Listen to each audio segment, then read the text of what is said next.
이사야 40장 29절에서 31절 피곤한 자에게는 능력을 주시며 무능한 자에게는 힘을 더하시나니 소년이라도 피곤하며 곤비하며 장정이라도 넘어지며 자빠지되 오직 여호와를 앙망하는 자는 새 힘을 얻으리니 독수리의 날개치며 올라간 같을 것이요 다람박질하여도 곤비치 아니하겠고 걸어가도 피곤치 아니하리로다. 이는 하나님의 말씀이니라. 아멘.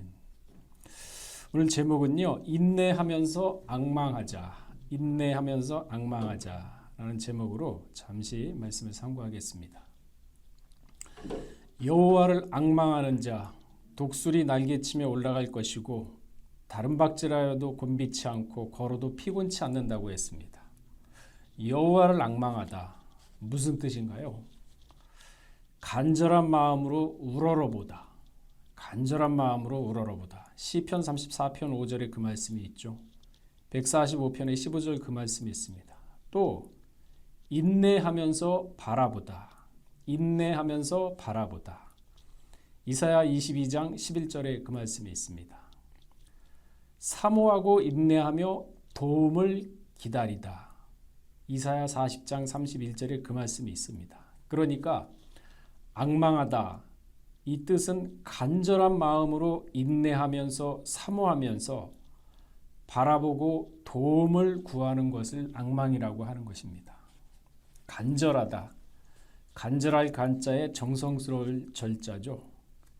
정성이나 마음 씀씀이가 더없이 지극하고 정성스럽다. 그런 뜻입니다. 지극하다. 힘쓰다. 극진하다. 그러니까 마음속에서 우러나와 바라는 정도가 매우 절실하다. 이게 바로 간절하다는 뜻입니다. 이런 마음 가지고 하나님을 바라봐야 된다는 얘기죠. 앙망해야 된다는 얘기입니다. 옛사람들은 참 이런 걸 잘했어요. 기독교 신앙은 아니었지만 새벽에 일어나서 몸을 닦고 하얀 사발에다가 물을 떠다 놓고 나무 밑에서 손바닥을 비벼가면서 비는 사람들 많았었지 않습니까? 기복신앙. 새벽에 일어나서 몸을 씻고 그렇게 한다는 게 보통 지극정성 가지고는 힘들거든요. 그리고 낮에부터 저녁까지는 밭일을 하고 그럼에도 불구하고 새벽에는 어김없이 일어나서 몸을 씻고 선양당 밑에서 복을 기원하는, 예를 들자면은 이러한 지극정성을 가지고 하나님을 바라라. 그러한 뜻입니다. 앙망하다는 뜻을 짝사랑하듯이 날마다 말씀을 생각하고 사모하고 그리고 그 말씀으로 살려고 하는데 세상에 환난과 시련과 고난이 많죠. 그럼에도 불구하고 말씀을 놓지 않고 인내하면서 주를 바라보는 게 바로 앙망하다는 것이죠. 시편 119편 81절에 보게 되면요. 구원을 사모하기에 피곤하오나 나는 오히려 주의 말씀을 바라나이다. 구원을 사모하기에는 사실 피곤하다 그랬습니다. 그럼에도 불구하고 시편 기자는 주의 말씀을 바란다고 했습니다. 119편 123편에는 3절에는요. 구원과 주의 의로운 말씀을 사모하기에 피곤하니이다. 말씀을 사모하는 데 있어서 피곤하기까지 사모를 해야 된다는 얘기죠. 그러면 우리가 이 말씀을, 이 성경 구절 말씀을 봤을 때, 들었을 때, 그러면 말씀을 사모하기까지 피곤했는지, 아니면 세상 일에 피곤을 했는지, 아니면 내 개인적인 이해관계에 의해서 더 피곤했는지, 잠깐 돌아봐야 될 시점이 아닌가 생각을 해봅니다. 예수님도요, 피곤하기까지 하나님의 구원을 바랬습니다. 빌립보 2장 6절에 보시면은 예수님은 하나님 본체시라 그랬거든요. 본질입니다. 형태고 형상이 바로 예수님인 거죠. 그 예수님이 하나님과 동격으로 취하지 않고 자기를 비워서 종의 형태를 가지면서까지 하나님을 앙망했습니다. 누가복음 22장 44절에 보시면요. 힘쓰고 애써서 간절히 기도하시니 땀이 땀방울에 떨어지는 피같이 되었더라. 마지막 때도 하늘나라가 임하기를 간절히 사모하라고 베드로후서 3장 12절에는 기록하고 있습니다. 바라보고 간절히 사모하라. 그러니까 예수님은 하나님의 본체시지만은 진정으로 자신을 구원할 분은 하나님이라고 믿고 확신하면서 1분 1초도 말씀에서 떠나지 않았습니다. 마지막 때를 살고 있는 우리도 하나님의 나라를 임하기를 간절히 바라고 사모하라고 지금 베드로후서 3장 12절에는 얘기를 하고 있는 것입니다. 마음속에 우러나와 진심으로 간절하고 감사하는 마음, 진정으로 말씀을 상고하며 말씀을 깨닫고자 하는 애절한 마음, 입으로 습관적으로 하는 것이 아니라 마음 중심이 뜨거워져서 말씀으로 동화되는 그러한 것이 바로 사모하는 것이죠. 오늘 제목이 인내하면서 앙망하자입니다. 인내하면서 바라본다. 인내. 누가복음 28장 15절에 보게 되면요. 8장 15절에 보게 되면요. 착하고 좋은 마음으로 말씀을 듣고 기꺼이 인내로 결실하는 자니라. 착하고 좋은 마음이 있어야 말씀을 들을 수가 있고 인내함으로써 결실을 맺을 수가 있다는 얘기입니다. 착하고 좋은 마음이 아니면 말씀이 머물지 않다는 얘기죠. 이 착하고 좋은 마음으로 말씀을 받아들였다 하더라도 인내라는 과정이 있어야 되는 것을 우리는 볼 수가 있습니다. 누가복음 21장 17절에서 19절에 보게 되면요. 인내로 너희 영혼을 얻으라 그랬습니다. 인내라고 얘기했습니다. 인내. 아니 평안하고 모든 것이 순탄하면 인내할 이유가 있습니까? 기쁘고 즐거워해야지. 고난스럽고 힘들고 어려우니까 인내하라고 얘기를 했겠죠. 가정적으로, 경제적으로, 건강적으로 모든 것이 내 마음대로 안 되고 뜻대로 안 될 때 사람은 좌절하게 됩니다. 좌절하지 말라는 거죠. 인내하면서 너의 영혼을 얻으라고 얘기를 하고 있습니다. 히브리 10장 36절에 보게 되면 인내가 필요한 이유를 얘기하고 있습니다. 인내가 필요함은 너희가 하나님의 뜻을 행한 후에 약속을 받기 위함이라. 인내가 없으면요. 하나님의 뜻을 행할 수도 없고 약속도 못 받습니다. 그 인내가 없었기 때문에 이스라엘 백성들은 광야 40년 동안 불평불만으로 하고 하나님의 뜻도 몰랐고 가나안에 가는 목적도 몰랐기 때문에 약속도 못 받고 전부 다 광야에서 떨어져 다 죽었지 않습니까? 인내가 필요한 이유를 얘기를 하고 있죠. 히브리 12장 1절에도 보면요. 인내로서 우리 앞에 당한 경주를 경주하라 이렇게 얘기하고 있습니다. 우리 앞에 당한, 닥친, 달리기죠. 우리가 살아가면서 해야 될 일이 얼마나 많습니까? 신앙적으로 또한 구속사적으로 할 일이 많습니다. 그걸 경주하라는 얘기입니다. 가만히 앉아서 아니면 서서 아니면 걸어서 방관하는 것이 아니라 달려가면서 경주를 하라 그런 얘기죠. 인내의 대표적인 인물이 있다 그러면은 다윗을 아마 빼놓을 수가 없을 겁니다. 다윗의 기름 부음 과정을 잠시 살펴보게 되면요. 사무엘 선지자는 사울 왕을 다윗을 기름 붓기 전에 사울 왕을 먼저 기름 부어서 왕으로 세운 사람입니다. 그러나 사울 왕이 하나님의 명령인 아말렉 족속을 전멸하라는 말씀에 불순종함으로 인해서 하나님은 사울 왕에게 실망한 나머지 사울 왕을 버렸다고 사무엘상 15장에는 얘기하고 있죠. 그러면서 사무엘은 자신이 죽는 날까지 사울 왕을 보지 않았다 하면서 사무엘상 15장 35절은 기록하고 있습니다. 하나님을 잘 믿다가도 불순종하게 되면은 사울 왕처럼 하나님은 버리십니다.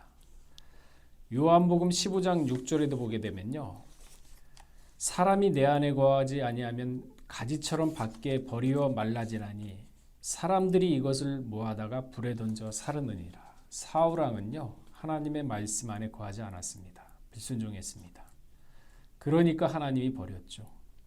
히브리 12장 15절에 보게 되면 하나님 은혜에 이르지 못하는 자가 있을까 두려워하고 또 쓴뿌리가 나서 괴롭게 하고 많은 사람이 이로 말미암아 더러움을 입을까 두려워하고 하나님의 이 은혜에 이르지 못하는 자도 있다는 것을 경고하고 있습니다. 자, 이처럼 사무엘은 사무엘상 16장에 보게 되면요. 사울이 버림을 받자 수많은 날들을 슬픔 속에서 지내고 있을 때 하나님이 나타나서 왜 그렇게 슬퍼하고 있느냐? 이제 그만해라. 너는 빨리 기름을 가지고 가서 베들레헴 사람 이새의 집으로 가라. 이렇게 명령을 합니다. 그런데 사무엘상 16장 2절에 보면은 사울이 알면 사무엘 자신이 죽일까봐 걱정을 하고 있었습니다. 그러자 하나님은 세밀하게 지혜를 알려주시죠. 너는 암송아지를 끌고 가서 제사를 지내러 왔다 하고 말을 해라 하면서 가르쳐 줍니다. 하나님은 세밀하게 자신을 찾는 자에게 그 길을 보여주십니다. 자, 다시 돌아와서 이처럼 하나님의 지혜대로 이새의 집에 가서 다윗왕에게 기름을 부었죠. 사무엘상 16장 12절에서 13절에 보게 되면요. 일어나 기름을 부으라. 사무엘이 기름불을 취하여 그 형제 중에 그에게 부었더니 이날 이후로 다윗이 여호와의 신에 크게 감동되니라. 기름 부었을 때 다윗이 여호와의 신에 크게 감동되었다고 했습니다. 우리가 주목할 것은 바로 여기에 있습니다. 반면에 사울왕은 하나님의 신이 떠났다고 얘기를 하고 있습니다. 악신이 점점점 더 강하게 역사하고 있다는 것을 볼 수가 있죠.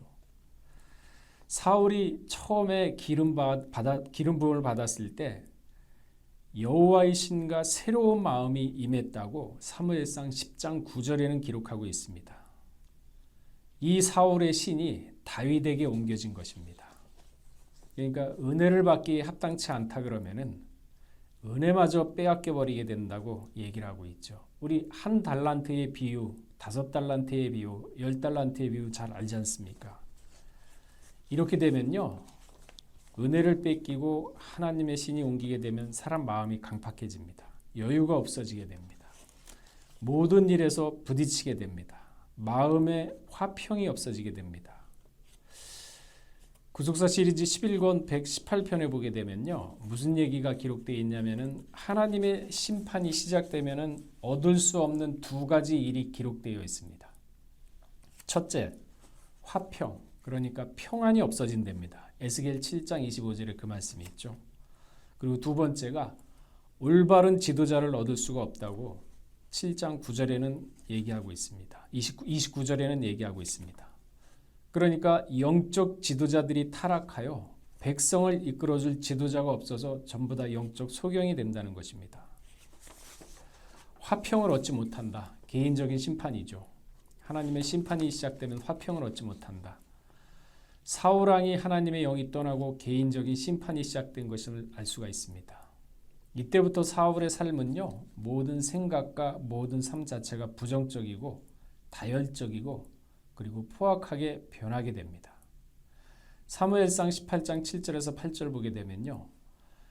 사울을 죽인 자는 천천 다윗은 만만이라고 하니까 이 말을 들은 사울이 불쾌하여 이렇게 얘기를 하고 있습니다. 그러니까 마음이 부정적이에요. 다혈적이고 포악하게 변합니다. 불쾌하여 심히 노하여 가로되 다윗에게 만만을 돌리고 내게 천천을 돌리니 그에 더 얻을 것이 나라밖에 무엇이냐 하고 구속사 시리즈 3권 315페이지에 보면요. 여기 불쾌하여는요. 깨뜨리다, 박살내다, 조각나다, 상처를 입히다 라는 뜻입니다. 그러니까 사울은 불쾌한 감정으로 스스로에게 큰 상처를 입혔고 그것으로 마침내 분노가 폭발하고 말았던 것입니다. 그러면서 사무엘상 18장 10절에 보게 되면요. 야료하였다 기록하고 있는데 여기 야료라는 뜻은요. 시끄럽게 막 혼자서 돌아다니면서 떠드는 것을 얘기합니다. 이것은 어떤 행동이냐면은 시끄러울 야자에 시끄러울 요자입니다. 그러니까 까닭없이 소리치면서 떠드는 행동을 야료한다 그럽니다. 거의 미친 수준이죠. 사울왕이 미친 수준이 되어버렸습니다. 하나님의 신이 떠나자마자 그러니까 미친 사람처럼 방에서 혼자 막 떠들면서 소리치는 것을 말합니다. 그러면서 이렇게 악신이 들자 사울은요. 다윗을 2번이나 창을 던져서 죽이려고 했던 거죠. 이처럼 불쾌한 감정이 얼마나 무서운 결과를 가져오는 건지 보여주고 있습니다. 이 불쾌한 감정을 다스리지 못하면 결국은 살인죄까지 저지르게 되죠. 그래서 에베소서 4장 26절에서 27절에 보게 되면요. 분을 내어도 죄를 짓지 말며 해가 지도록 분을 품지 말고 마귀로 틈을 타지 못하게 해라. 사람이 성을 안 낼 수가 없습니다. 그러나 그 성을 다스리는 게 더 중요합니다. 성이 날 때 그 성난 거를 계속 생각하고 또 생각하고 또 생각하면은 그건 한없이 깊어지거든요. 헤어나오지 못합니다. 결국은 행동으로 돌이키지 못할 범죄를 저지르게 되죠. 바로 이 분노가 마귀가 틈을 탈 수 있는 기회를 제공하는 것입니다. 자, 그 뒤에 사울은 딸 미갈을 다윗에게 주었지만 또 한 번 창으로 죽이려고 하죠. 다윗을. 사무엘상 19장 11절에서 12절에 그 말씀이 있습니다. 이후로 10년 동안 사울의 살인과 분노의 노여움에서 피하여 도피 생활을 하게 되죠. 다윗이. 이 10년 동안 다윗은 수많은 고난과 목숨의 위협과 수많은 역경을 갖다가 헤쳐나가는 시간이었지만 역으로 하나님은 이 시간을 통해서 다윗을 진짜 참된 지도자로 연단을 시켰던 겁니다. 그러니까 우리가 잠깐 정리를 해보자면은 사울의 범죄함으로 인해서 하나님의 신이 다윗에게 옮겨졌고 다윗에게 옮겨짐으로 인해서 사울이 점점점 포악해지고 그 분노와 포악으로 인해서 다윗을 죽이려고 했지만 결국 다윗은 10년이라는 기간 동안 비참하고 처참한 생활을 한 것이지만 결국은 지도자로서 키워놓은 게 하나님의 섭리였다는 사실을 알고 있습니다.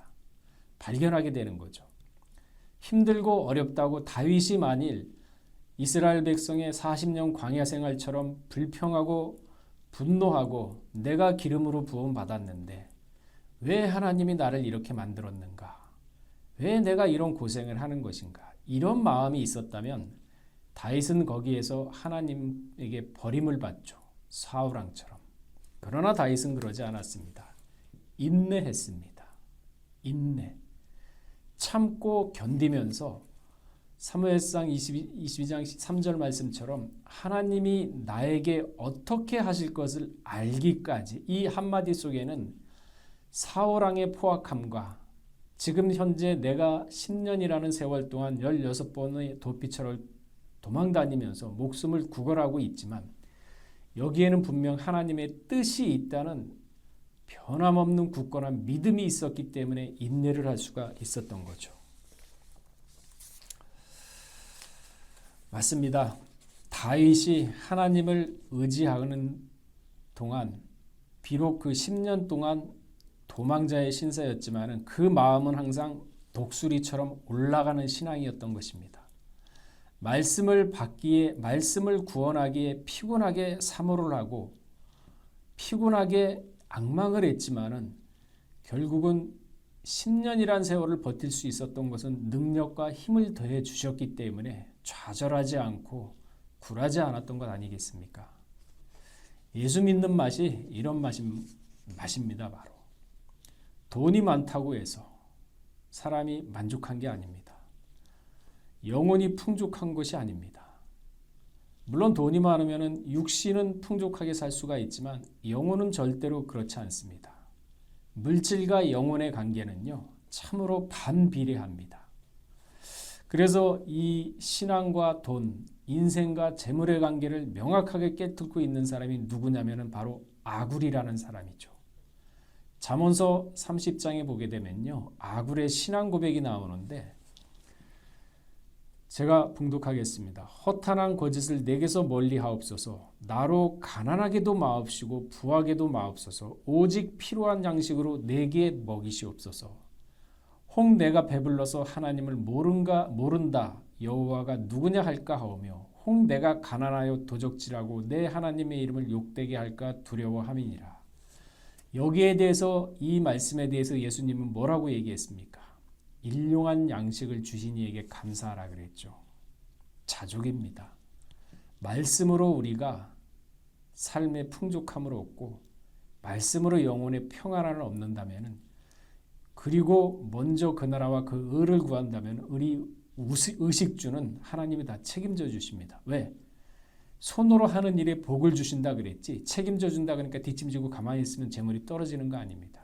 재물을 얻을 수 있는 능력과 지혜와 총명을 주시고 일을 하는 데 있어서 손놀림을 빠르게 하고 재주가 있게 하고 그게 다 하나님의 능력을 주니까 재물 얻는 능력을 주는 건데 이것이 다 마음이 평안한 가운데서 진행이 된다는 거죠.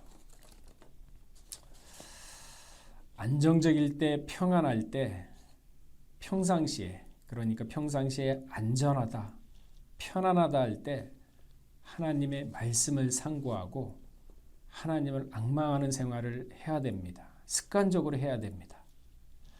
그렇지 않고 안전하다 평안하다 할 때 거기에 도취되어 살다가 위급한 일이 닥칠 때는 그때는 하나님이 찾아도 하나님은 외면해버립니다.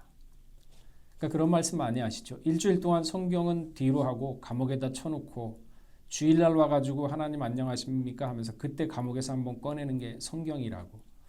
그러한 자에게 하나님한테 기도한다고 급한 일이 있고 한다고 해가지고 하나님의 도움의 손길이 오겠습니까? 그렇지 않습니다. 그러니까 평안할 때 위급할 때를 생각하고 염두에 두면서 미리미리 유비무환의 자세로 성경 말씀과 하나님을 앙망하는 자세가 습관에 되어 있다면요. 진짜 급하게 커다란 환란이 닥칠 때도 사람은 담대해집니다. 요한삼서 1장 2절에도 그 말씀이 있죠. 내 영혼이 잘된 같이 내가 범세에 잘되고 강건하기를 구한다. 평상시에 말씀을 상고함으로 앙망함으로 영혼을 평안하고 잘되게 인도를 하는 훈련을 해야 됩니다. 말씀을 정리하겠습니다. 하나님과 함께 한다는 마음가짐은요. 급박할 때는 물론이고 평상시의 생활에서도 큰 도움이 됩니다. 오직 여호와를 앙망하는 자 새 힘을 얻으리니 독수리의 날개치며 올라간 같을 것이요 다른 박질하여도 곤비치 아니하겠고 걸어가도 피곤치 아니하리로다. 새 힘을 얻는데 무슨 환란이 온다고 해도 두려워하겠습니까? 실상은 죽음이 닥쳐와도 담대해지는 신앙이 되는 것이죠. 사도 바울이 그랬죠. 사망아 너 쏘는 것이 어디 있느냐? 너 이기는 것이 어디 있느냐? 사망까지도 이기는 신앙은요.